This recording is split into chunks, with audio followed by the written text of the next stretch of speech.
Yo, what's going on, everybody? Welcome back to another episode of the Raw Daddy Hour, hosted by yours truly, Raw Daddy himself. Grandma, we got a spicy one today. I want to introduce you guys to my guests. To my left, all flowered out, we got Vicky, the queen. What's good with it? Far left, you know, come on now, guys. Here. Come on now. Here. The drip guy, Let's Shad, in the get to building, it. in the flesh. Today, we are talking about colorism in the Black community. How do we feel about it? Dun, dun, dun. Are we making any progress? How do we get past this thing? Vicky, I'm going to start with you. Oh, me. Yeah. How do you define colorism in the Black community, and how does it make you feel currently? Okay. How do I define it? It's usually within the same ethnic group, and it's like a divisive, what would you call it? It's usually kind of discriminatory against darker skin, or they create a divide between light skin and dark skin, but it usually persists within the same ethnic community. As far as how it makes me feel, it's one of those things that it's not like something that I would think about on a day-to-day basis. It's only when, like, you know, either I'm a victim of it in whatever happens that particular day or event or whatever, or I see it on a larger scale, or there's a message that I don't like that I feel like is being portrayed in media, that kind of keeps this divisive nature going. So that's how I feel about it. Shad, your thoughts? I mean, she pretty much, summed up the definition of it. The constant rhetoric of one skin color being superior to the other. How it makes me feel. Well, I guess when I think about it, I think about my childhood, probably up until I went to college, just being dark skinned and having an African name. Like, I got all the jokes and bullying as a kid, like physical and verbal, abuse, bullying, and things like that. But it wasn't until I got to college that I honestly don't know how I was able to do it, but I just became more confident in just being a very dark-skinned man. So a lot of comments I would hear or just kind of see, when I was, in my, older teen years and, early 20s, it didn't really bother me. I didn't really think anything of it. But then also too, I guess if I'm being honest, there was a time where back in the day, it was like the light-skinned dudes were it, you know what I mean? Yeah. And I was having a conversation with someone last night, and it wasn't, it was like, okay, yeah, back then, the light-skinned actors and stuff like that were like the sexy guys, and all the women wanted them. But it was still like dark-skinned, like Morris Chestnut, Bill Bellamy, like those guys are dark-skinned, like people still love them. But I think on a larger scale, like nowadays, it's like chocolate men are like the thing, right? Like that's what all the women say. Like, I want a chocolate man, and then so I guess it became more socially accepted to be dark skinned, if that is even a thing. I don't know. But yeah, I mean, the way it sits in today's society, like, I know there is still a constant back and forth of, light skin, dark skin, but I feel like it's more in the women's community as opposed to men. I really don't think men look at each other like that, for obvious reasons. But I mean, colorism, for me personally, I mean, I don't let it bother me, to be honest. Yeah, my thoughts on it, Yeah, the definition I feel like is pretty clear. Like it was a way to divide us, to make us have tension towards one another, going all the way back to house versus field, like all that stuff to kind of, create a tension so we can fight amongst ourselves and then not fight the bigger enemy. I guess in my past experiences, bro, I don't know if I'm light skinned or if I'm brown. I'm gonna be honest with you, I don't know. We've had this debate. Some people are like, no, you're light skinned, and some people are like, no, you're brown. So whatever, I'll go light skinned. That's cool. Since for the sake of today, we'll just do light skinned, dark skin. That's cool. So growing up light skinned, one of the things that I actually experienced was like, I guess in that segue of like the light skinned men no longer being it was like we were like less manly. Like y'all are like gay. Yeah. I do remember like that. y'all Yeah, are like I do remember that. feminine and like all this stuff. I'm like, bro. Yeah. Light skin eyes. Yeah, like all this stuff. And I was just stuff. like, Yeah. fam, Face and I'm all not that, understanding like why y'all are doing this to me. Like, I'm not getting it. You feel me? Now I will admit that there were times like in my like grade school days, like when it was like the darker skin was getting joked on and all of that stuff. So I do recognize that and I do own that. But I just feel like today is at its most volatile. I feel like colorism as a word, like it is buzzing so hard right now. And that's why I really wanted to talk about it. And I feel like there's a lot of banter going on between, I don't even like to call them sides, but I guess for the sake of this debate or the sake of this conversation, there's a lot of banter going on both sides. And I feel like they're having a hard time finding any commonality, any common ground, and any way to bridge in order to reach a solution, to reach an end goal. I feel like there's no clear goal from either side on what they want. And yes, I have been noticing that it's more volatile in the women's community. They're a little more outspoken on it. I think they are affected by it a little bit more than men are. And like I said, I just don't think that there's a solution or a goal being presented and then being worked towards. There's a lot of comparative trauma bonding and like just, well, your trauma can't be worse than mine because I went through this, and this. And it's like, well, I went through this, and this. So there's no reason why. And I feel like that's what's kind of got everyone all riled up is like, you can't tell someone that their trauma is not feasible. Like you can't tell them that they didn't go through what they went through because they don't know your trauma because they didn't go through that. It's subjective, right? I can only feel as bad as the worst thing that I went through. And just because the worst thing that I went through to you wasn't the worst thing that you went through doesn't mean that it didn't affect me as bad as the worst thing that you went through, if that makes sense. And I feel like there's a lot of that going on right now. So today I want to try to get to, if we can, kind of defining a little bit of what do we want to actually see? Where's the end? Because I feel like there's no point in discussing it and getting mad at each other if we're not trying to get to an end, if there's not a goal that we're trying to reach. So Vicky, in your eyes, let's speak euphorically, right? In a utopia. Where would we get to with this conversation? So I feel like the only goal is dismantling it.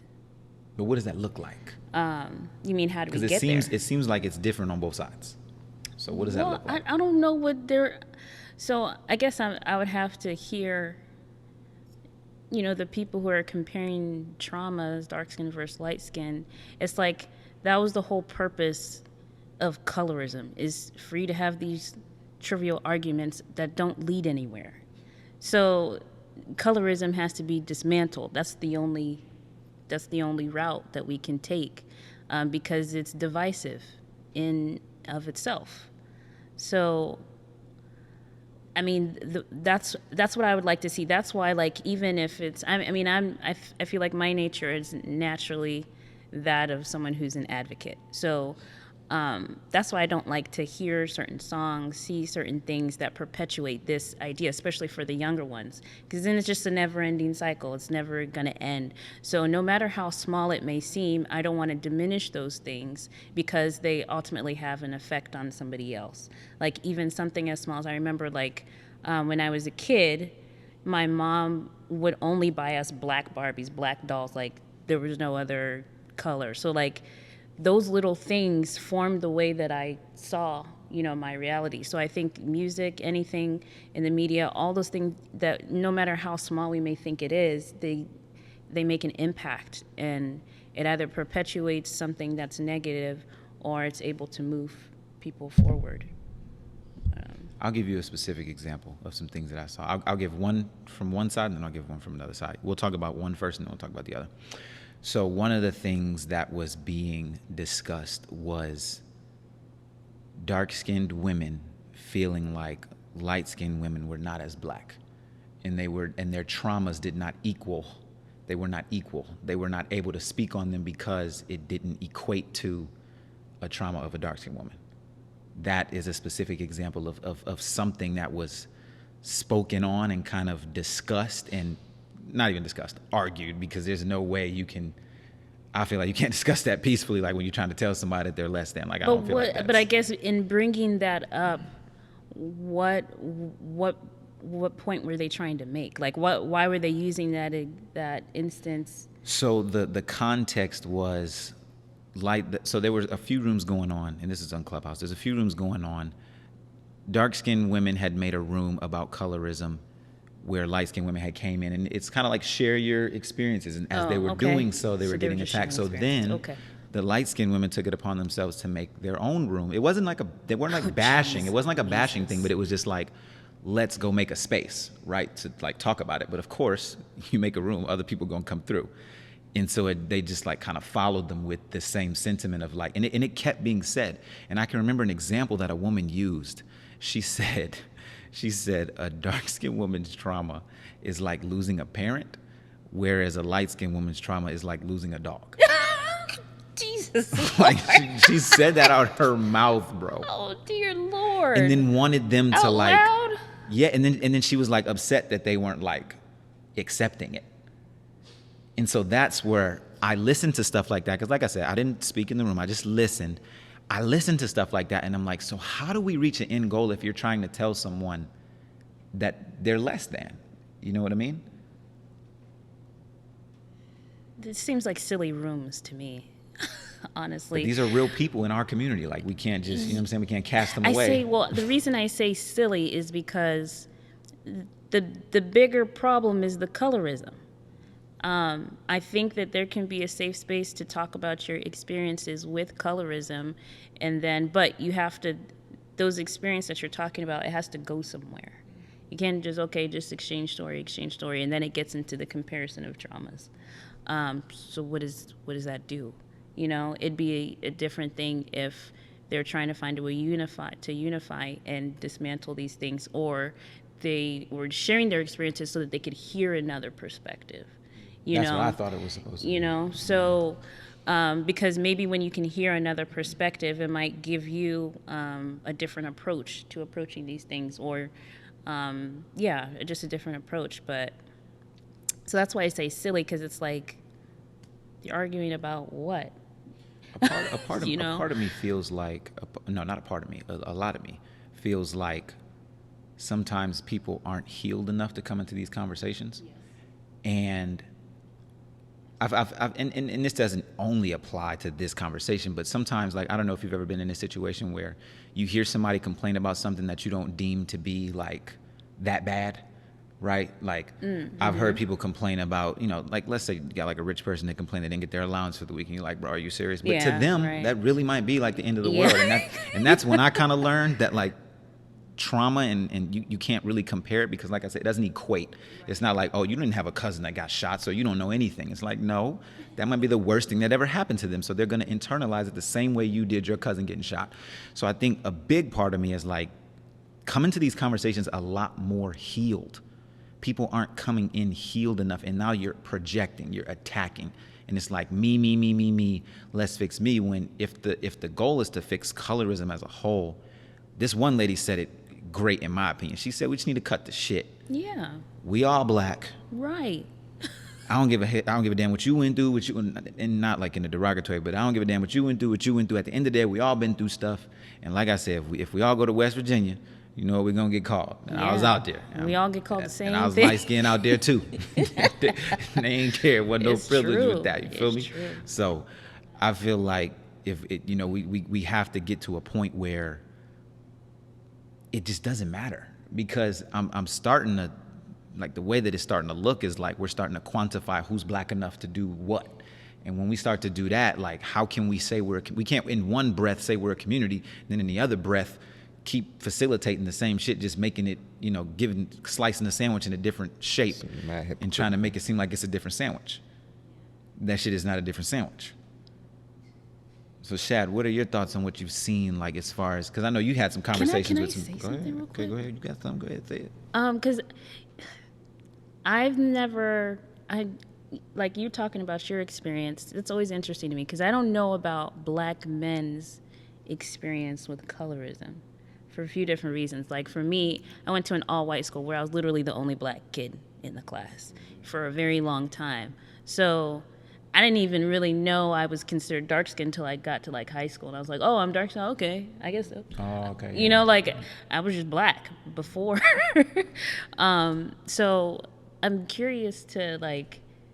I mean, I went to like all my schooling is black people. Yeah, me too. Yeah. Black and Hispanic. So it's like me getting teased is like, oh, you black as hell, you dark, charcoal, this, that, like all these, elementary school kid jokes. Mean kid Then jokes. when I got to like middle school, it turned into like physical things, like you getting bullied because you're the dark skinned kid, or like you're not popular because like you look this certain way and you got an African name and like you're not from here and all this other, and that's the other side of like colorism. Like it starts morphing into, people who aren't educated on it starts morphing into like, you African, this, like this, African third. booty scratcher. Yeah, all this other, I was just thinking all this other craziness, Yep. So for me, like that was my, because I understand, because like speaking to people and like understanding that their ideas or traumas from colorism comes from like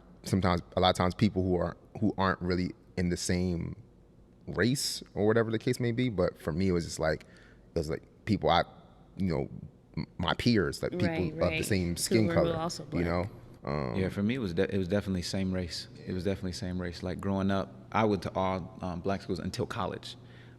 Every single school was predominantly black. I didn't even have I never even really met Hispanics till I moved here, to be honest. So it was like all black people, and yeah, it was very much the whole shade spectrum. African Americans, we got a whole shade spectrum.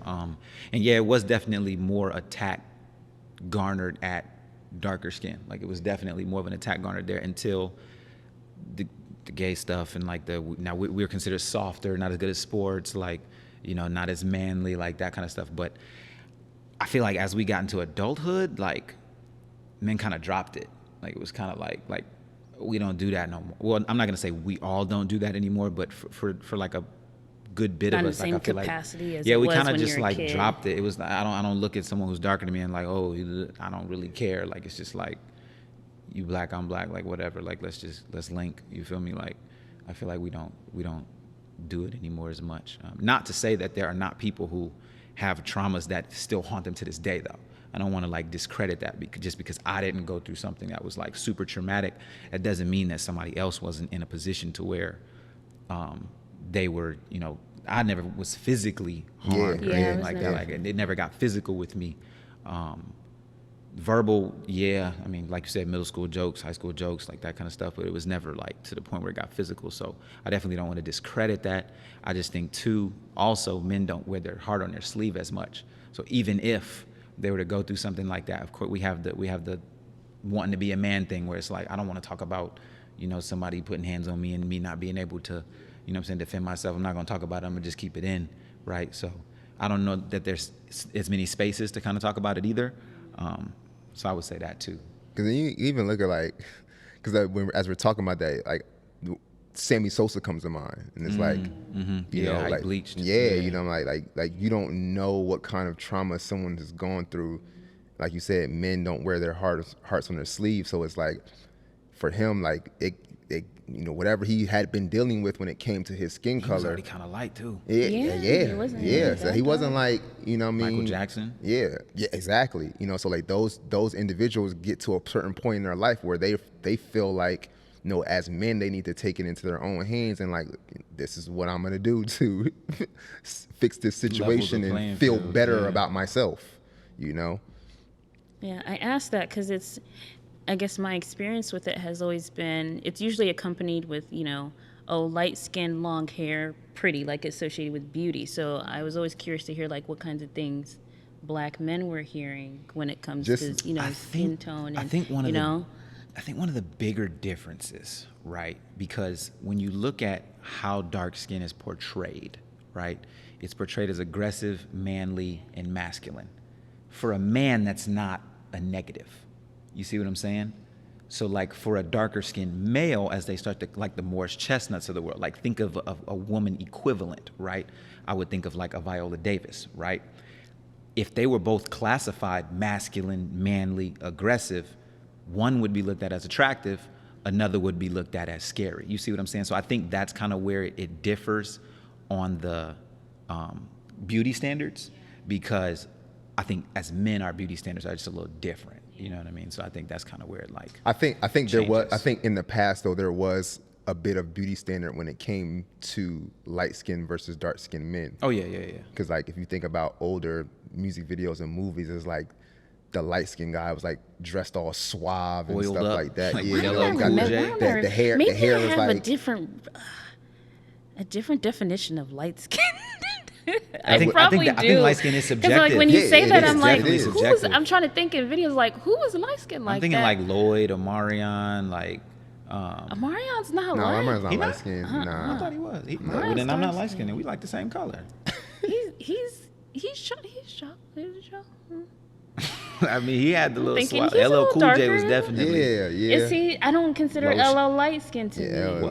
No, LL definitely light-skinned. Is he light-skinned? Yeah, he definitely light skinned. The way he was putting on that baby Oh. oil, he Definitely light skinned. No, but you're right. You're right. There was definitely a period of time where that was the more accepted. gotcha. And it was like the one-offs was like your Morris Chestnut tape. Yeah. And gigs, see, like, that's Yeah, interesting yeah, because like yeah. we hear tall, dark, and handsome. So for me, I'm like, oh, I don't remember a time where it was like light I always skin was like, thought of dark as like tan, like a Oh, light-skinned not person applying to black having the people. tan. Yeah, not like dark like this. Like I always thought. When even to this day when I hear that, I don't Oh, you consider don't- people thinking dark skin Oh, like see, this. I always think was of like, oh, okay. I think, like I think a- today, like a yes. tan. I think today, yes. Like you got a tan. No, I think today, Tyrese, a tan. I think they are talking about dark skin now. I think it's shifted. I definitely think it's shifted. I didn't want to go off on a tangent, but I was just curious. No, it's fine. I know men don't really talk too much about our Their colors. beauty standards. The beauty, yeah. I mean, because Like, I what think the ours are a beauty, little like, more broad. Yeah. I do think they're a little more broad. I think the women's are a little more. And then the other part of it too, I feel like men don't feed as much into their beauty standards as women do. Like women hold women accountable to beauty standards, whereas like men don't really do that too much. Like if Shad get women and I get women, like I'm not about to be like, you know what I'm saying? Like it doesn't really matter to me. Like if they prefer a Shad or if they prefer a Brent, like I could care less. Yeah. You know what I mean? So I think that's definitely more of how it differs in the sexes. But I mean, from your perspective, Vicky, do you see any shifts in like the beauty standards or how that's kind of going? Yes, I do see shifts. So that is that's encouraging to see. Like I remember, like if I had seen the amount of dark skinned models that I see now, like as a child, I probably wouldn't have gone through like some of the phases that I went through when I was younger. Because, when I was younger, it's like, oh, you're not light enough to really be that pretty. Or you hear things like, oh, you're pretty for a dark skin, and there are times like, man, I wish I was just like a shade lighter, like when I was young and didn't know better. So it's nice to see like really dark skinned models, like represented in media, represented in advertising, TV, seeing the Viola Davises and, that's, or the Lupitas, and that's really encouraging to see. And I think it is starting to shift. So yeah, it's starting to shift. Now, with that I being think. said, I have heard that yes, there is a shift in the shade of color, but not in the features. Whereas there's not many women with Afrocentric features of those darker shades being pushed as models or whatnot. Do you see that? Bruh. I'm Wait, asking. Stop, you bro. mean like Stop. Just say it like that. like I did darker not hear skin? that. Bro, yeah, 100%. No, I've heard. Yo. They say Darker- that we choose the darker women with the the European features. I've seen like that. the Lupitas, like, you know, those type of women. There are because Look, I'm just a messenger, no, baby. but as a woman too, your nose is too wide, your lips are too big. Like the things that you can get bullied for as a black woman is ridiculous. So they look for, oh, these features are more socially acceptable, and your skin is black. Okay, that works. Oh, but you look way too African. We can't use you. You know, so it's you hear things like that. So I don't know if I've necessarily seen it as a conscious thing, like so prevalent to where it seems conscious, because there are so many different models or dark skin models that I can think of, some that have the European features, some that don't, you know, or like certain aspects like a smaller nose and, you know, things like that, but they still have really dark skin. I don't think I've seen it in high enough frequency to where it could be a thing. But I could be wrong, that I'm just using my own like experiences and things that I've noticed. And I'm kind of one of those people, but like, oh no, I'll be looking for the black stuff, you know. I know, that's why I you know, asked I'll be you. looking for that stuff. I'm like, oh, but no. But I don't feel like I've seen that in such a high volume to where it's like, oh, she's dark skinned, but she has like, because I can think of so many models right now who don't have like European features, who are really big big supermodels, you know. So I just wanted to check your temperature on it. Yeah. Shad, what you brewing on No, over there? this shit is just fuck. Yo, I'm sorry, dog. Like I just don't. but that's something we hear as women, though. You know what I mean? Like, oh, But your like nose when, is really like, big. but like when do you Or when like- do you stop searching? It's like you go from like not you no, but listen to me. It's like you go from the shade of your skin not mattering to it mattering now to now you're trying to pick out certain features. My ears are like what? Like I don't understand it. Well, it's not that they're picking out. People are looking for themselves in other people. So if I see dark-skinned models, right, and I'm looking for, oh, finally someone that looks like me. But if it's a darker skin model that really, despite the shade of her skin, might look like someone who's lighter complected. Because that's what I'm saying. This goes back to traumas, right? If I've been bullied for having a super wide nose and being dark skinned, I would love to see a dark skin model with the super wide nose. Why we can't just celebrate the success of black skin being. We can, but it goes back to But- not having traumas being healed. But it's not even about the traumas. It's like once we have the representation, like we're getting the representation when it comes to dark skin. Now you're choosing to pull out features. Like why is that? Like I'm trying to understand what's, like you said, what's the end goal? Like, Well, I don't what is know. the end goal? It depends on what you're doing with the information. It could just be that people are voicing what they like. Again, it's a mirror. I want to see. First, it was, okay, black people being represented. Like but then there's also little things that, like for example, for me, I've always struggled with my skin. I've never seen a model with acne skin, so I could say the same thing. You know what I'm saying? So it's like it's those things that people they want to see themselves in media represented. So that's just another aspect that goes with it, because a lot of times, at least for us with women and beauty standards, it's not just about dark skin sometimes. Sometimes it's also the not having the good enough features along with the dark skin. So it's not, I don't think it's necessarily, there are people that do pick and choose just to nitpick, right? There are people like that, and then there are other people that I think they would like to see someone that just looks like them, that they can identify with.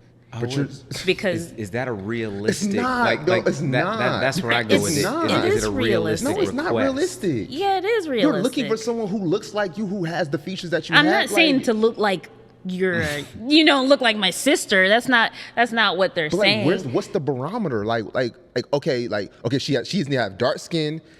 Her eyes need to be a certain length apart. Her nose needs to be a certain shape, but that's and then not I'm what- good. I feel good about their selection. No, on this but person. that's taking it to a dramatic level, I think. But that's what we're But talking they about, do. right? People do that.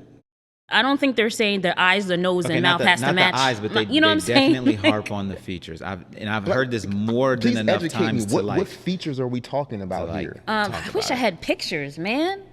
I wish I had pictures. definitely but the smaller nose, the eyes, the smaller lips. I haven't heard anything about Bruh. eyes. I don't know the difference I'm in eyes. sorry, yo. I've just heard like for example, there are there's one beauty one beauty guru that I follow. She's light skinned, but she has really big lips. She talks about being bullied for her lips, but now she appreciates them. So I'm saying with women, it's a lot of different aspects that go along with the color. That's not just, like she talks about like, oh, had I seen a model that looked like, she's not talking like, exactly looks like her, but maybe had big lips like that, and she was being bullied for her big lips, then she would have embraced them more as a kid. So it's like, it's that kind of, I think that's what they're trying to say. I don't think they're actually like saying, oh, you need to like look like me. It's like it's identifying with something that maybe, again, you went through some sort of trauma, that you were bullied for it or whatever. And so to see it on a bigger level, mass scale, it's like, wow, I can feel confident now too, So I guess my question for that would be like, who is the onus on to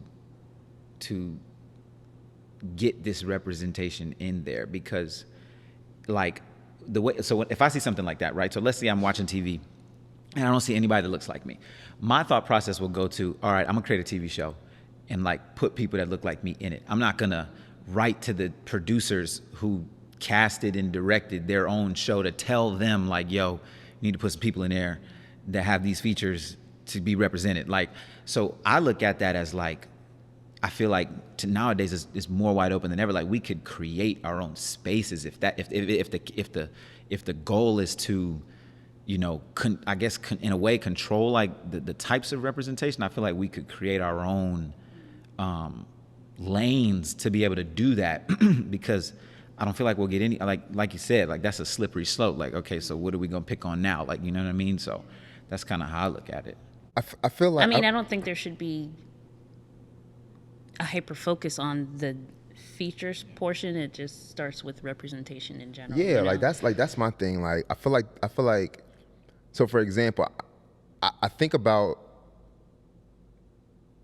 from a kid standpoint, right? Let's take Sesame Street for example, and there not being any black kids on Sesame Street, and it's just like there are black kids on Sesame Street nowadays, right? but let's say we back in the day there wasn't. I feel like yes, create your own, but I think there is something to be said about us still getting representation in that show since it's such a big show. Right. Like it needs to, like that needs to be seen in that show. But I'm not somebody who's going to look at that show and say, oh, it's only two African American kids on that show when it's like 16 white kids on that show. At some point, I see what you mean. Framing how you look at it. Yeah, at some point, like you have to put more of the onus on yourself than someone else. If you're invested in it to that point, okay, cool, get your representation, but then blow this shit up to the point where like now they're looking at it like, yo, oh, I see what they got going over there. Like maybe we need to make people rethink what the decisions that they're making. That's how I think about it. Like all the super nitpicky stuff. Like, bro, take that energy and put it into the show. Like, why are we harping on something that someone else is doing when they don't give a f about what you're doing or what you think? They really don't care. They really don't care. If you're gonna buck the system, get your representation, and then keep it pushing. Stop like we gotta stop like the fighting and the going back and forth, and like it's a waste of energy. Yeah. Solutions. And that leads me into the next piece, which we kind of touched on a little bit earlier, the music. Oh, God. The music. And we'll start with the Danny Lay situation. Right? We'll start with the Danny Lay. Danny Lay recently made... Yeah. Danny, is it Lee or Lay? Danny Lay. Danny Lay? Danny Yeah, Lay, Lay. yeah. Danny Lay recently made a snippet of a song. A bop. A bop. A little boppity bop. A little bop. And it was about a man wanting a light-skinned woman. I guess Yellow that's the bone. premise. Yeah, I guess that's the premise. Man wanting a yellow bone. And a lot of people are up in arms about it, right? A lot of people in our community, specifically women, are very, because I didn't even know about it until a woman brought it to my attention. They're very upset about it.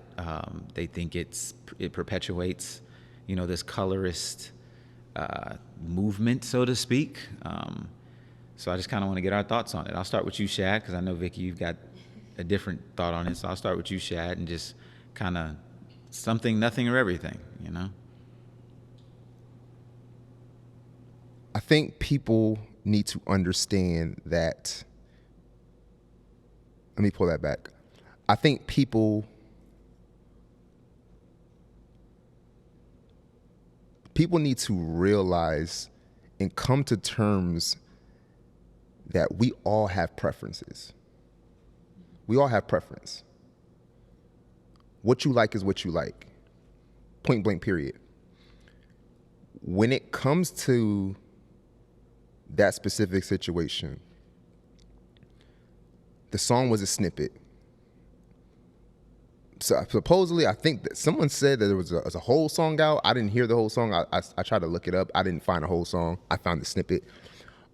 In what people were up in arms about, if you look at the lyrics, if you listen to the lyrics, she's not talking down on any other skin color. The name of the song is Yellowbone. Cool. Yellowbone is what he want. I don't see a problem with that. If that's someone's preference, it is what it is. People are up in arms about that. But when Beyonce makes a song called what's the name of the song? Brown Skin Girl, we're the best in the world. Is that not putting a skin color above another? But that song is widely celebrated. You have artists who make songs chocolate pomegranate, talking about black skin. So now we're getting to the point where certain artists can make songs that are tailored to their personal skin color, and we're picking and choosing which ones to celebrate and which ones to deem as perpetuating colorism. That's wrong. That's wrong. If we want to keep it a stack, don't nobody sing about skin color. If we want to have this talk about perpetuating colorism, the same energy we give in Danny Lay about making a song about yellow bones, let's give that same energy to Beyonce about making a song called Brown Skin Girl, and saying that brown skin is superior to another skin color. That's all I'm saying. Going back to it, I don't think it's a problem. I love the song Brown Skin Girl. The song Yellowbone, I didn't really like the song, but I don't see what the problem is. It goes, people be trying to find stuff just to like talk about. I'm sorry. I have to disagree with you, If we Shad. really sit down and critically and think about it, and then there's a whole nother context with the Danny Lay situation and who she's dating and his baby mama and all this other stuff, like we talked about before. It's like you picking and choosing and you're trying to come up with the storyline to make the point valid. If we look at it straight, just the meat and the bones,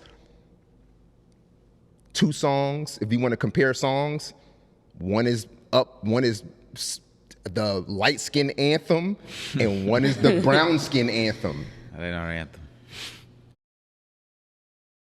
That's how I feel about I'll it. have to respectfully disagree, Shad.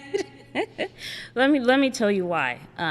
The reason why I agree to a certain extent, and then I'll tell you why I disagree as well. I think in this instance, context is crucial.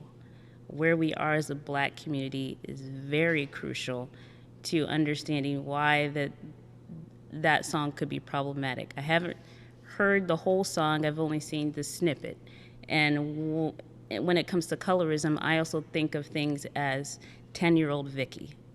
If I had heard a song talking about yellow bone, that's what he wants, that already plants a seed in my head as 10-year-old dark-skinned Vicky. Oh, my skin is not that great. I'm not that pretty. What about the light-skinned kid who hears the brown-skinned girl, they're the best in the world? But see, that comes down to semantics to me, because there are people who are no. Let me tell you why. Because like for me, when I was a kid, I thought I was brown. I didn't know I wasn't brown. You know what I'm saying? Until I got older. You could think of yourself as brown, and someone could call you light skin. So I think that's why I say context is huge. So just like when James Brown came out with "I'm Black and I'm Proud," I feel like context is huge in this instance. So, and the reason why I say it's problematic is because there's already been within the media, as far as representation goes, light skin has been put on a pedestal above dark skin, black skin, brown skin women. That's just, we're still struggling with that today in beauty standards. Rappers, again, the same thing is perpetuated in a lot of their songs with being a red bone and yellow versus being a dark skin, or what comes with the different stereotypes of being a dark skinned women. So taking that context and now this song Yellowbone, that's why I say it's problematic. If we were a community that didn't have issues with colorism, then it wouldn't matter. But the fact is that we have this underlying. How is that fair? When does it come a point where we're trying to where we're trying to come to a solution? So now you're trying to tell me that we can make we can make these songs about darker skin, but the people with but if someone makes a song about being a lighter skin or caramel or but whatever, I don't think it's. But then again, that's what I'm saying. I haven't seen all the lyrics to the song. I can only go by that one line that I've seen. So I don't know what the whole song is necessarily talking about. Half the lyrics so in I there think is some bullshit. The other part of the Prada, something about Prada. Yeah, Prada. I don't know. Me, that's what I'm saying. I'd have to see the whole lyrics, but it's kind of like we have so many problems as a community. It's like it sounds a lot like we were down here for so long, like allow us time to be up here, and you just don't say nothing. That's what it sounds like. And you don't say anything. That's what it does. That's what it sounds That's what like. it sounds like. Wait, what? Say it again. So We've it sounds been like there. as a dark skinned community, like we've been below you. So now Who's it's you, time. light skin? Yeah, light skin. Because you said it on a pedestal. Now let's switch let us it have for a our little time. while. I don't think it's and, about like, you be switching. I think quiet. it's about making it equal. But Because But if it were because- equal, then both songs wouldn't matter. Exactly. If it were That's what equal, I'm if it were saying. equal, then neither song would be matter. problematic. It If wouldn't were matter. equal, it can't be I don't equal, think- but one matters. But I more don't think than the brown other. skinned girl is problematic because I don't the way think either don't. is. I don't think either is. I don't think either song I've is never problematic. heard anyone say brown skin girl is problematic. Who has said that song is problematic? No one. No, that's not what I'm saying. I'm saying that's the problem. That's the problem, that no one sees it as problematic, but someone can make a song I don't about. think that's a problem. How? Because they're just the thing viewed is through that, two looking different at- lenses. Yeah, exactly. And we're looking at, and I'm gonna keep it a stack. Like we're talking because about the artist. brown we covers all so know that much. Beyonce can do no wrong. Let's be a. But let's that's the be thing. 100. I'm not that Beyonce person. I'm a Solange person. But no, you. So but like, that's I'm you. not that But person that's- that but will just that's ride you. Beyonce to the end of the Vicky, world. Don't sit here and don't sit here and say that there are a big majority of people who will say Beyonce can do no wrong. There are people that say There's that. a lot of people. Yeah, There's a there are lot of that people. say that. But I guess I view brown skin girl like a James Brown black and proud. Like I didn't see it as literal like, you know what I mean? I saw it as But I'm black talking- women and but I'm the talking imagery that she used in the video. But I think the reason I why didn't that think is that because was. it relates more to you. It's more relatable to you. When someone makes a song about lighter skin, it's not as relatable, so it's looked at as more problematic to the people who But it's it's not problematic relatable for. because of colorism. Do you see what I'm saying? Like, that's why I say context matters. If there wasn't colorism, then me hearing light skinned wouldn't trigger anything. That wouldn't like be like, oh, here we go again. You know what I'm But saying? why can't you look at it as someone speaking for the light skinned, as you say, light skinned baddies? But look, again, I don't know what she said about the song. She said she made it for light skinned baddies. No, I think she just made it. Like, Oh. and then it just But that's took what a I'm life saying. of its own. It depends on the. But that's what I'm saying. It depends on the messaging. I'm only going off of the one line that I've seen and thinking about it as a 10-year-old black girl. You know what I'm saying? I'm taking that one line, but then I'm pulling one line from brown skin girls and trying to understand, like, again, someone saying her yellow bone, that's what he wants, and then someone saying brown skin girls, we're the best in the world. Like, again, if we're talking about colorism, as we stated when we first started, one skin color being superior than the other. But I don't think she. But see, that's the thing. There's intent too within the song. I feel like that's just finding a contrast to find a contrast, because the way that I think myself and most people interpreted that song was black women now being celebrated. No, I disagree. Because it's Beyonce. I disagree because you're talking to someone who is not the person who, like, Beyonce can do no wrong. I'm not that person. But I'm talking about I'm not talking about just you. I'm talking about the mass public. But I don't think because that song has a greater, the lyrics are sophisticated in a way that it's obvious that the message she's trying to convey is celebrate black women, all different shades. No.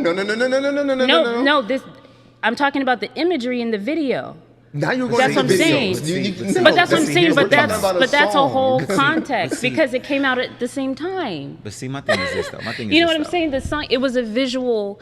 You know how she puts the song and the visual out at the same time. I've never seen the visual. Oh, okay. So that's what I'm saying. Like, and if you look at Beyonce, she's light skinned. You know what I'm saying? So she's not brown. But see, the thing is this. So that's what I'm saying. You have to look at context and the messaging behind what is actually being done, because there could be a greater social impact, like a James Brown Black and I'm Proud, or it could just be some nonsense song that, what does this even mean? But see, but that's so that's why I don't though. think you compare those like, two things equally. Like Danny Lay didn't make the song to mean anything.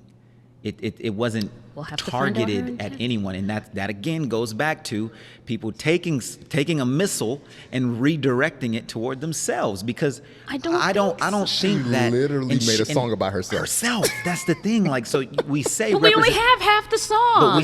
But we say representation, and we say, like, you know, be empowered and all that stuff, and then you make something for yourself. Like, I literally don't think she expected for this song to do what it did. Like, she didn't make this with ill intent. So if we're talking intentions, she literally made a song about her and her life. So where did the light skin anthem stuff come from? People gave it that narrative. She did not make this a light skin anthem. This light skin anthem. People said we don't need this light skin anthem. We don't need this light skin anthem. No, but Danny Lay did say, I'm making a song for my light skin baddies. She did say that. Okay. So there you go. She did say that. Well, then that means, then you know who it's targeted for. A subculture of people. That's a very small culture of people. I think as black people, I'm just saying, as black people, we have to be very careful because of all the things that were instituted against us to divide us. The colorism is there for that purpose. So I'm just saying, when it comes to, I don't think that's an unfair, what's the word I want to say?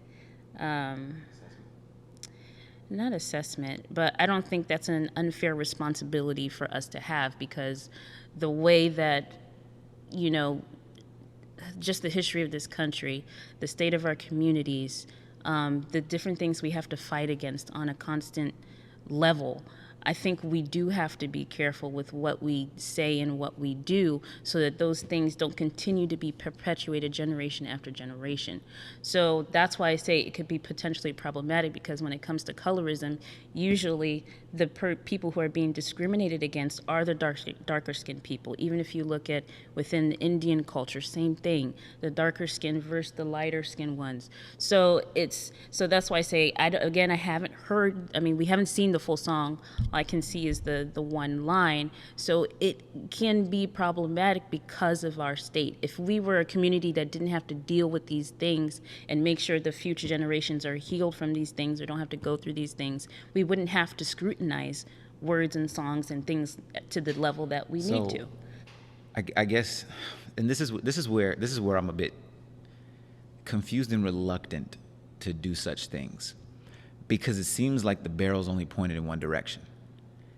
And I say that to say, if a light-skinned person does something deemed problematic, then it's guns a-blazing. But I've not seen this same energy pointed at anyone dark-skinned. What? Is this real life right now? Inside of our community, like scrutinizing them specifically for colorism, I've not seen it. You're saying that you haven't seen the barrel pointed at dark-skinned women? I get what you're saying. Like a Danny Lace type situation. I'm trying to think of a scenario. That's. Are we talking about a song, or are we talking about in music. life? We said music. Okay. We're talking about music. We're talking about music. I was about to say, y'all. music. We're talking about music. I don't scare me. That's. I was like, wait, hold on. She's about to get up off Wait, this couch and start flipping these cameras over. The squirrel was about to go. But that's what I'm saying. It's like when you look at some of like a lot of the songs, like again, you got songs talking about caramel skin colors. Like I said, black. What was it? Ari Lennox made a song called Black Pomegranate. Black of the berries. Yeah, like all these songs, But that was made in oppression to what white people were saying about our dark skin tones. And like I said, so that's where that comes fine, from. But just don't.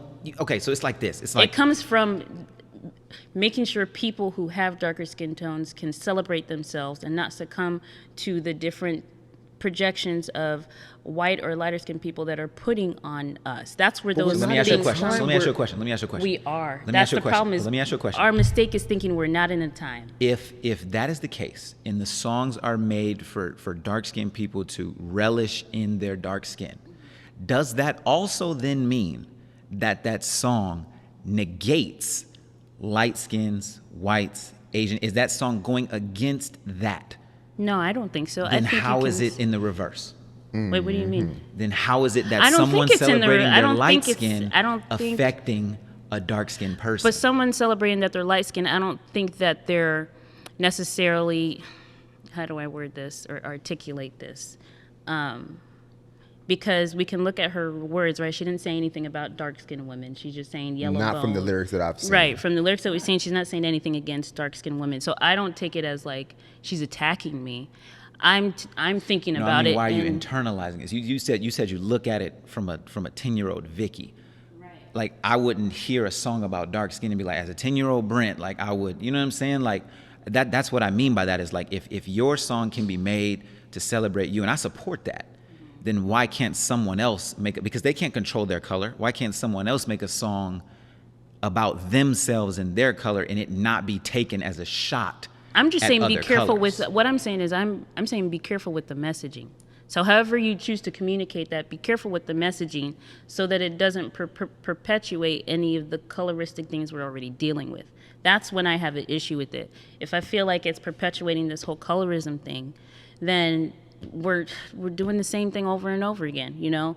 So that's why I just say be careful with how it's done, if that makes sense. I have no problem with light-skinned people or whatever. I have no problem with that. And she didn't say anything directly against dark-skinned women. My issue is when it starts to perpetuate a larger issue, which is why people use the word problematic, because it could be linked to a larger issue. Okay, so let me add fuel to the fire here. Oh boy, more fuel? Because I'm gonna give you more. Because I don't think you know the full. So, okay. So here's the other part of why people are up in arms. They're taking a song and then they're looking at her personal life. So she's dating the baby. Okay. The baby's his baby mama or whatever is a dark-skinned woman. And supposedly him and Danny Lay started dating while they were still a thing.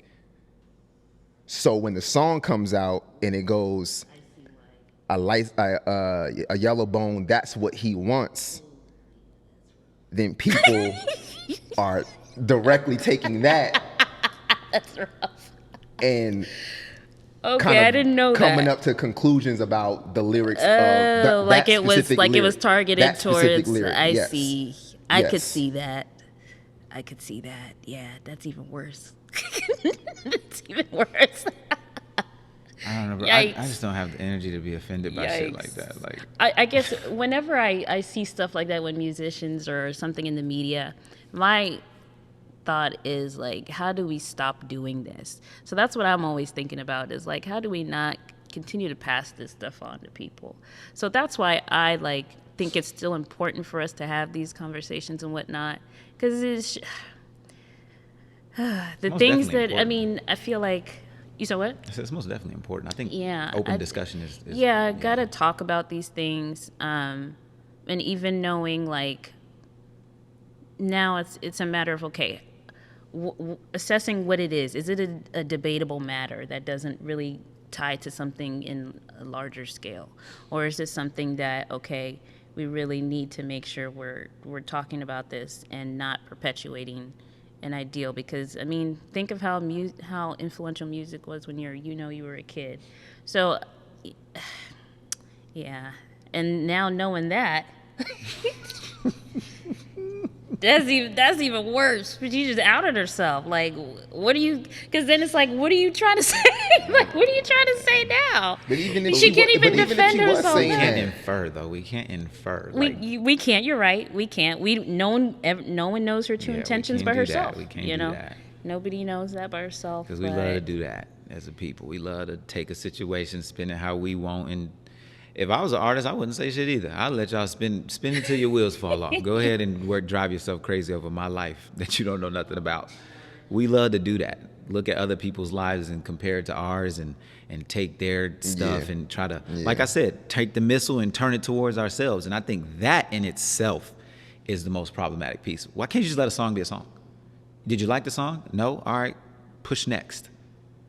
But why do you not like a song and then break it down and internalize it when what named it you? Well, I mean, if Brown Skin Girl is an anthem that you can get behind and you're like, this is great, this is something that feeds me, bet, bump that shit. And it's Beyonce. Ain't no like Beyonce, Danny Lay.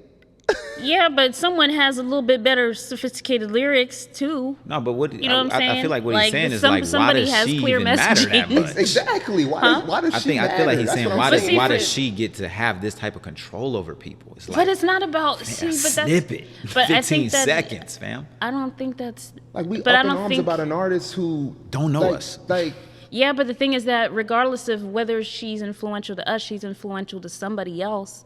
So that's why I say, like, to a degree, if you're in music or something like, because those things in society are super influential in our culture. So there has to be some level of responsibility or being careful. Of course, you won't. Not every artist is going to be careful or responsible. They're misogynistic lyrics. There are all types of other kinds of lyrics. yes, you know what I that mean? women and men love. That women and men love. But that doesn't mean it's a good lyric. You know what I'm saying? But they be in the club dancing to the shit. But that doesn't mean it's a good lyric. It doesn't mean it should exist just because both dance to it. You know what I'm saying? So I'm just saying, if it's something that needs to be dismantled, it's something that needs to be dismantled. That's what I'm saying. Bro, we're so bad. We be picking and choosing what we want to like put this kind of energy towards, and it just confuses me sometimes. Like I be looking at certain situations, and I'm like, yo, it's all psychological. This other person did the exact same thing, and like, where was the energy for this person? But I don't think a focus needs to be on where was the energy for that. Huh?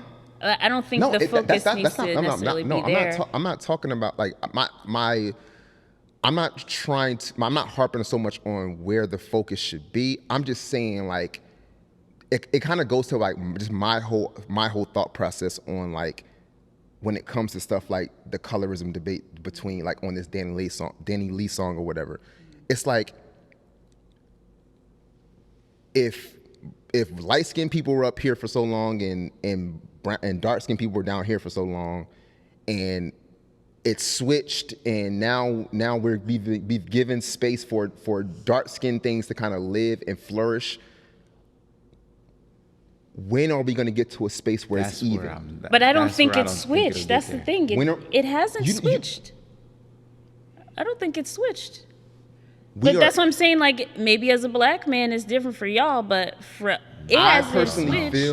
I'm gonna say it. It has not switched for us. Whether that it's prototypical light-skinned woman is not it right now. Who? Again, like I said, I think for guys it's a little different. I won't. because that is not the.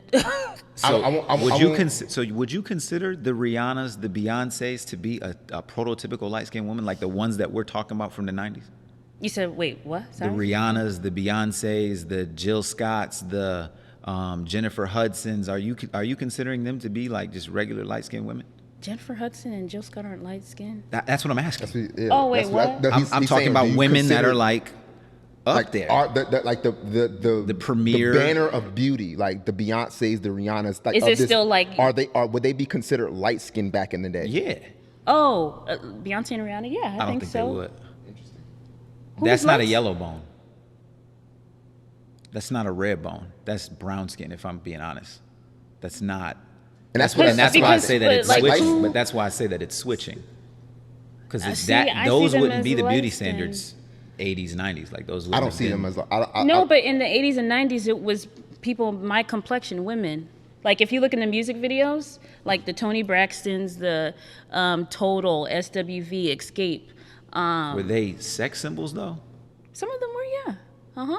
Like they usually had a Dina Howard. They had the short cuts, the Halle Berry cuts. You know, if you look now, and especially in music videos, the women a lot of times aren't even black anymore. It's like these Hispanic Latina women. That's what I'm saying. Like for women, for us, it has not switched. It hasn't switched. We get more representation now, but it has not switched at all. Like even the fact that I have a friend who the other day, I'm sorry. The other day, like a few years ago, she still has people that come up, guys, black men that come up to her and say, "You're pretty for a dark-skinned girl." Like this is stuff, it has not switched. Like the beauty standards for us has not switched to where dark skin is now here and light skin is here. That has not happened for us. Maybe for y'all, but not for us. So, I mean, we don't have a manual or a chart to assess that. But my thing is talking about representation. I feel like when in the music industry, in the entertainment industry, I feel like I don't feel like let me pull back. I feel that there is a lot more representation of dark-skinned people in general. What I'm trying to say is, when is it going to come to the point where we stop trying to do the light skin, dark skin battle and just everybody consider themselves equal? Let me finish. If I make a song about dark skinned dudes and Brent makes a song about light skinned dudes, I'm not going to tear him down because he made a song about light skinned people. Because to me, I'm okay with the representation that I have right now. I'm creating that. I'm influencing people who look at me because of my skin color. Instead of tearing you down and being like, yo, you can't do that. It's dark-skinned people's time to shine. Relax. it's dark skin. Hey, chill out. Relax. Chill out now. Like, Don't get come excited. On, yo. We got to get past that. No, we got to do. get past that and just understand that, yo, everybody has a preference. I'm not going to shit on somebody because they prefer something else. If that's what they like you say, if you like it, I love it. Live your life. And no, I agree with you that it needs to be a point where we don't have to have this conversation anymore. The problem is, I feel like there are so many psychological issues when it comes to our community because of how our community got here. So it's going to take a lot of work to get to a point where we don't have to have this conversation anymore. So to reel it in, to bring us back to, original thoughts, my final question would be to both of you guys. How would you like to see these conversations facilitated in the future to get towards an end goal so that it doesn't always end up being an argument back and forth, so that it doesn't continue to be trauma comparisons and who's on top and who's on bottom and what time span we're spending here? How can we facilitate these conversations to get to a point where I'm black, you're black, and I can celebrate my blackness and you can celebrate your blackness without feeling inferior to one another and wanting to tear one another down? How can we facilitate that? Shad, I'll go to you first. Genuinely lead with love. I firmly believe that when it comes to stuff like this, like if I'm having a conversation around colorism, dark skin, light skin, whatever the case may be, like you said, I think you know your traumas, but don't allow that to cloud your judgment in how you perceive someone else. If someone is talking about something and in your mind, you see that their skin, the tone, the shade of their skin got them that opportunity or elevated them to a certain level, genuinely be happy that another black person got an opportunity. Instead of saying to yourself, oh, they only got that opportunity because they light skin or they have European features. Like if you feel slighted in some way,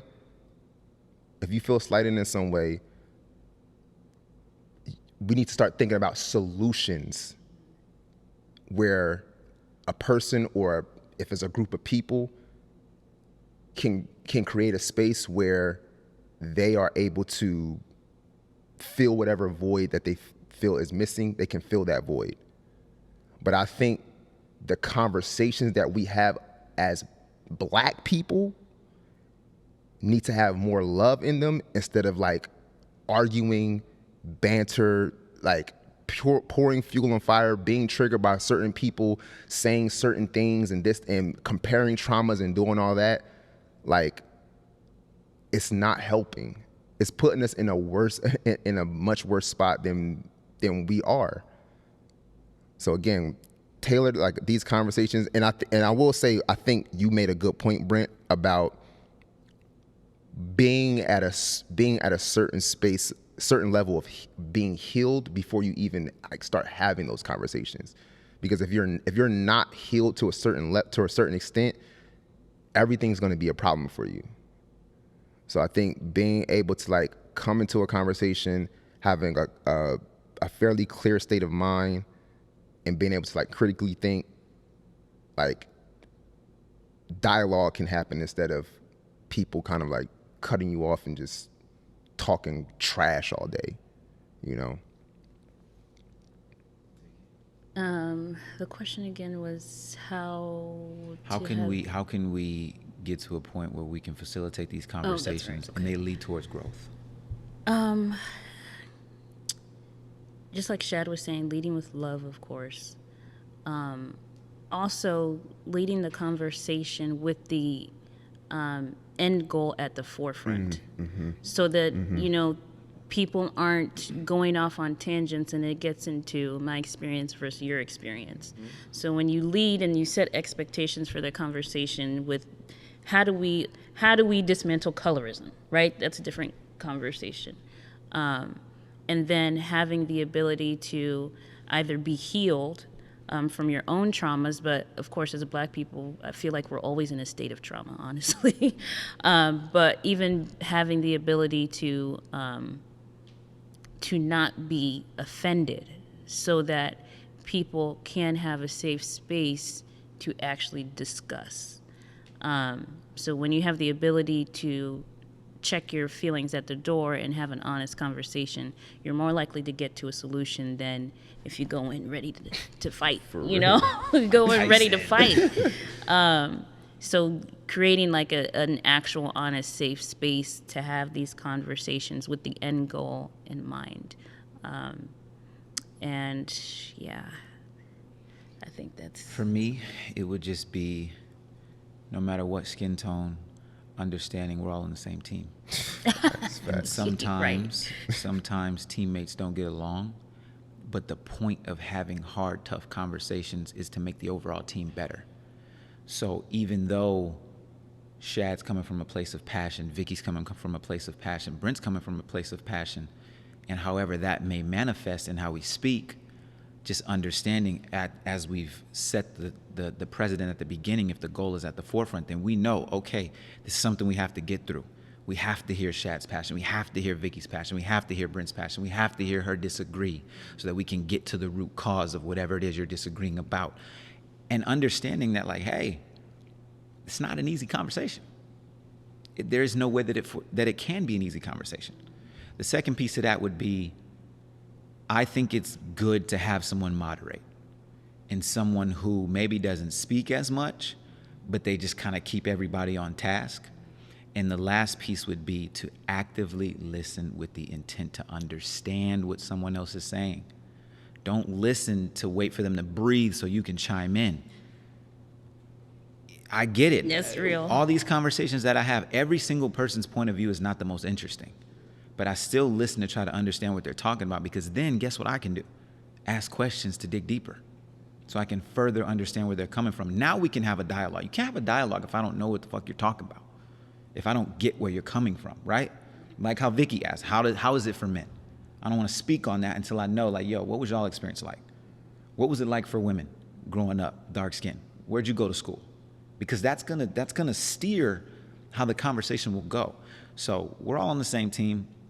At the end of the day, light skin, dark skin, brown skin, whatever the hell you want to call yourself, mocha, chocolate, cappuccino, I don't care.